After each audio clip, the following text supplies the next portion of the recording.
নমস্কার বন্ধুরা, তোমাদের সকলকে নিবিতাস কিচেনে স্বাগত। তো আজকে শুভ নববর্ষ, তো সেই উপলক্ষে আমি আমার একদম নতুন একটা রেসিপি, আমার একদম নিজের বানানো মন থেকে, তো একটা আলুর দমের রেসিপি তোমাদেরকে দেখাচ্ছি। তো এই আলুর দমটা আমি কী কী দিয়ে করছি এসে তোমরা দেখে নাও।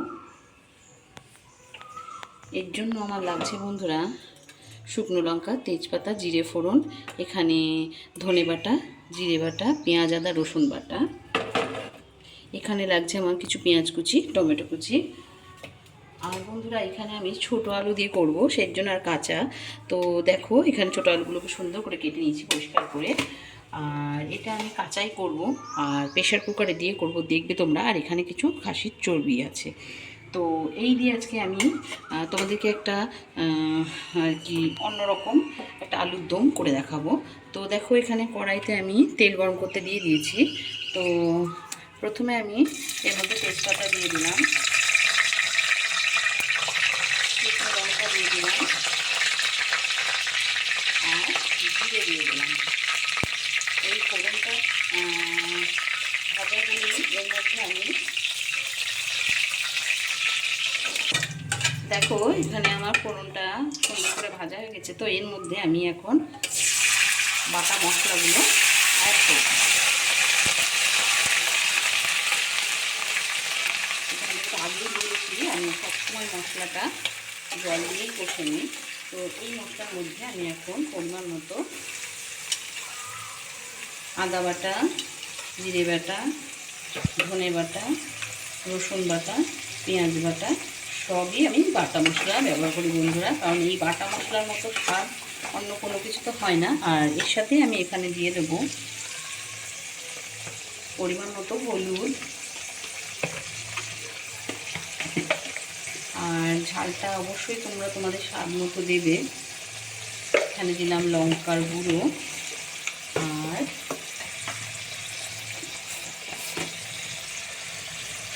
এখানে দিয়ে দেবো পরিমাণ মতো লবণ। তো এবার আমি মশলাটাকে এখানে সুন্দর করে একটু কষিয়ে নেব আগে। তো এখানে দেখো মশলাটা অল্প যেই কষানো হবে, এইবার আমি এখানে দিয়ে দেবো টমেটো কুচি আর পেঁয়াজ কুচিটা। তোমরা হয়তো ভাববে এটা আমি এরমভাবে কেন দিলাম। তো দেখো সবসময় পেঁয়াজ টমেটো গলে গেলেই প্রত্যেকটা রেসিপি যে ভালো হবে এর কোনো মানে নেই। আমি যে রেসিপিটা করছি এটা একটু অন্যরকম ভাবে করি আর কি, আমি এইভাবেই করি। সুন্দর মতো কষানো তো হবেই, আবার একটু মুখেও পড়বে দানা কিছু টমেটোর বা পেঁয়াজের, এইভাবেই আমি এটা করি। তো তোমরা দেখো এভাবে করে দেখো বন্ধুরা, ভীষণ ভালো লাগবে।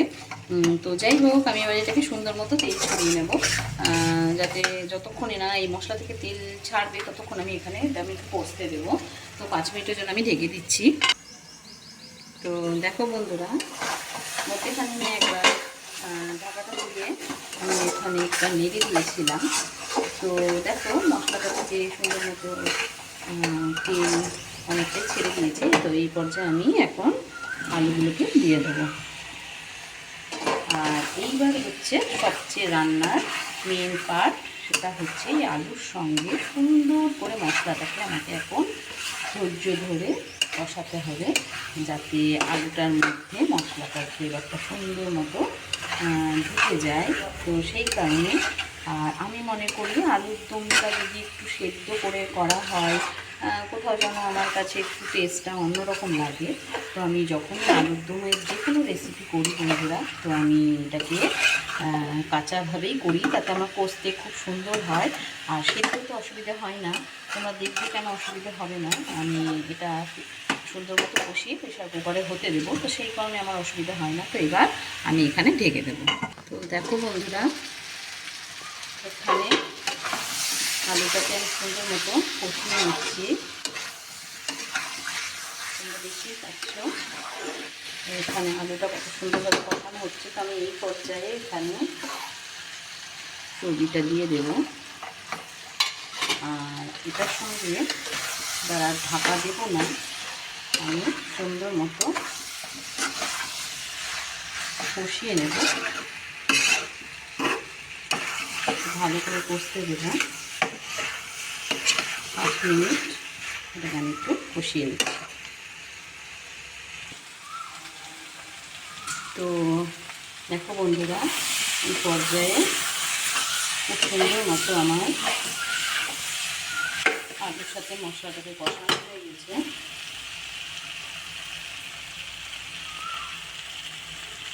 তো এই অবস্থায় আমি আমার পরিমাণ মতো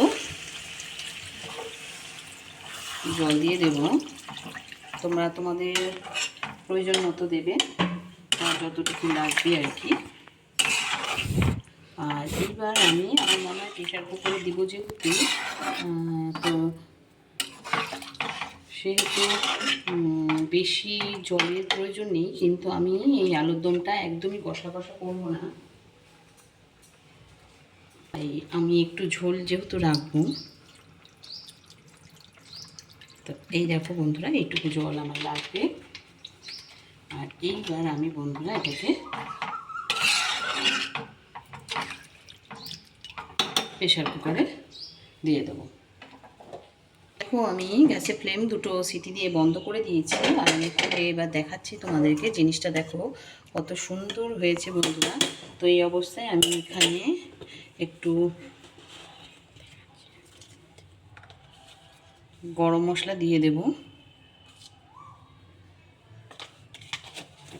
দিয়ে ভালো করে নেড়ে দেব।